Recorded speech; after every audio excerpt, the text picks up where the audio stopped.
Childish Things, I Corinthians 13, 8-10. By Pastor John Frederickson. Print this article. If you have children, or grandchildren, your house has become a warehouse for childish things. Diapers, bottles, swings, walkers, and lots of toys clutter your home. As they grow and mature, they graduate to different levels of paraphernalia and toys. Recently, our oldest grandchild learned how to ride his bike without training wheels. He was so proud when we could put them away, because he didn't need them anymore.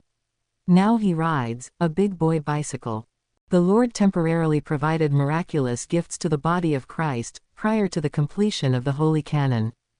The Apostle Paul wrote to the believers at Corinth explaining God was going to take these away in their foreseeable future. In I Corinthians 13, 8, he stated, "Whether there be prophecies," meaning men preaching without Paul's letters to guide them in new grace doctrine but having God's divine temporary enablement, "they shall fail," meaning to cease. He continues, "Whether there be tongues," meaning the supernatural ability to speak in a previously unknown language, "they shall cease. Whether there be knowledge," a supernatural enablement to know truth, error, and dynamic discernment, "it shall vanish away." He further explained the time and reason these miraculous provisions would end. They would cease when that which is perfect, meaning complete or full, is come. I Corinthians 13:10.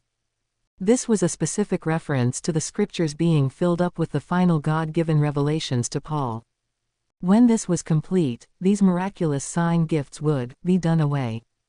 The reason they would be done away is explained in verse 11. "When I was a child, I spake as a child, I understood as a child, I thought as a child, but when I became a man, I put away childish things."